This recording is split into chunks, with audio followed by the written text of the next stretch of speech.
살아있는 자연사 박물관이라 불리는 우리나라 최대 자연습지 우퍼늪. 아버지에게 물려받았던 배를 타고 우퍼늪에서 물고기를 잡는 젊은 강태공이 있다. 우퍼늪의 어부 석창성 씨입니다.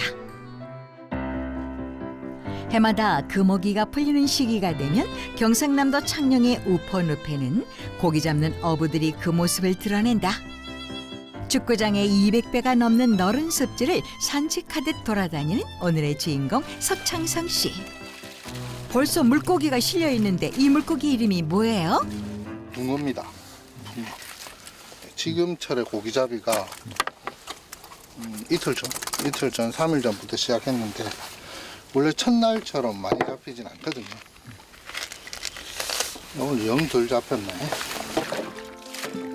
두 사람이 타면 꽉 찰 정도로 자그마한 배를 요령껏 장대로 움직이는 석창성 씨. 금방이라도 부서질 듯 허술해 보이지만 잔고장 한 번 없었다는 이 배는 늪배라고 불리우는데, 그런데 왜 무동력선을 고집하는 건가요? 우리나라 늪은 이 수심이 굉장히 얕거든요.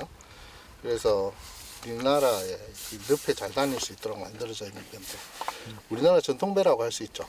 옛날부터는 여름이 되면 완전히 풀로 뒤덮여서 실제 모터를 사용할 수 없기도 하고요. 아무래도 이제 모터보다는 굉장히 큰 소음, 여기는 철새를 보호하고 있는 구역이기도 하기 때문에 이제 모터보다는 굉장한 소음도 발생시키고. 보호를 위한 노력은 그것만이 아니다. 우퍼늪에서 고기를 잡기 위해선 업 허가권이 꼭 필요한데, 하지만 습지보호구역인 우퍼늪의 업 허가권을 받기 위해서는 특별한 조건이 필요하다. 예전부터 이제 우퍼늪이 보호지역이 된 건 한 20년 정도 됐는데요. 예전부터 보전지역 되기 이전부터 고기잡이를 하던 분들에 한해서 허가를 줬어요. 그래서 지금은 허가가 있는 분은 한 10분 정도. 습지보전법상 현재로서는 이제 제가 마지막 어부입니다. 현재 활동하는 우퍼늪 어부 중 가장 젊은 석창성 씨.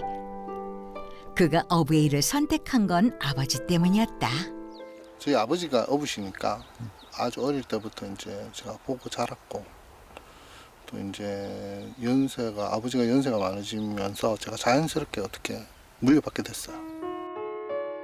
무려 60년 넘게 어부로 일했던 아버지였으나 아들이 어부가 되는 건 끝까지 반대했다고. 한 10년을 반대하신 것 같아요. 당신이 살아온 힘든 삶을 아들에게 물려주고 싶지가 않으셨나 봐요. 저는 우퍼늪이 그냥 낭만 가득한 곳, 내지는 추억이 있는 곳, 그래서 우퍼늪이 항상 좋았어요.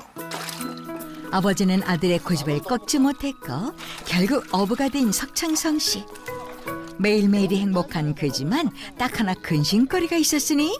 우퍼늪은 낙동강수계에서 이렇게 붕어나 우리나라 민물고기의 주요 서식지기도 하지만 그러니까 산란처로서 굉장히 중요한 위치에 있거든요.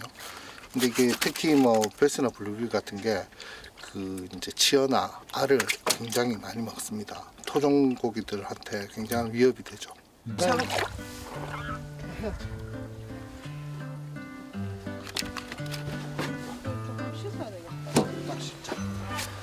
저는 이제 잡는 건 못하고 그 대신 이제 마중 나와서 고기 옮기고 뭐 이런 건 거들어 줘야죠.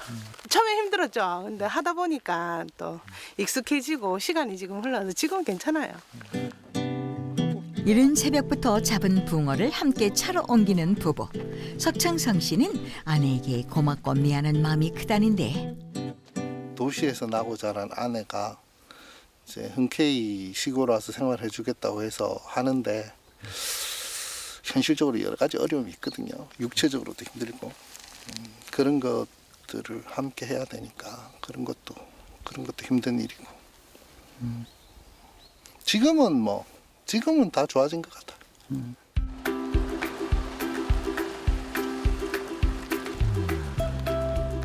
39가구가 사는 마을. 이곳엔 우퍼늪의 어부들이 사는데 그도 마찬가지다. 내내 힘들게 일했던 그가 잠깐 휴식을 취하는 사이 어머니와 아내는 붕어즙을 만들 준비에 한창이다.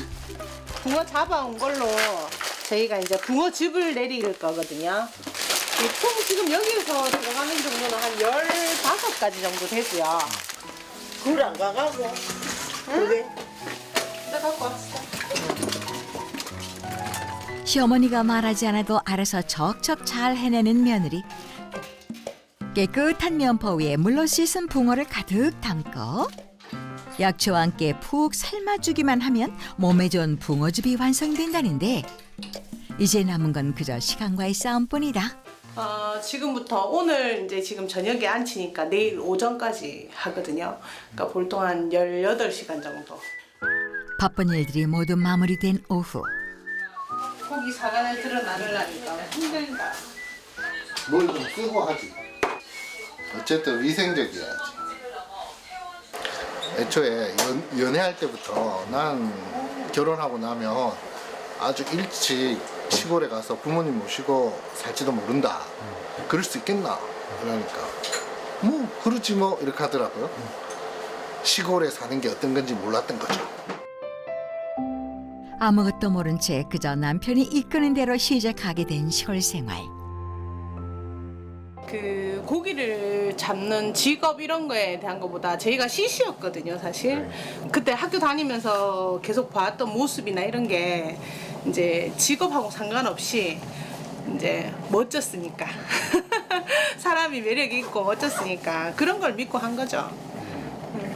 그걸 잘 몰랐으니까, 시골 사는 게 어떤 건지 몰랐으니까. 솔직히.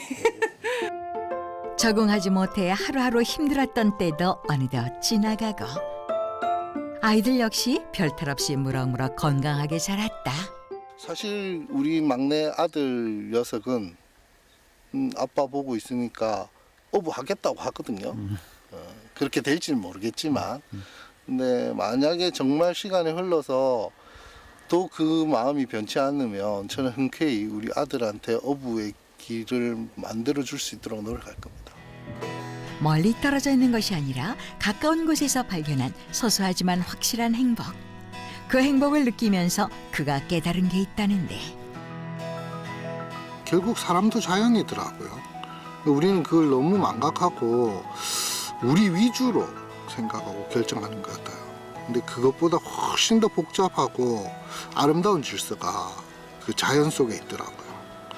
그걸 깨달아서 그 조금이라도 자연의 질서에 맞춰 살아가는 것, 그게 가장 궁극적인 그 삶의 행복이 아닌가 그런 생각을 해봅니다.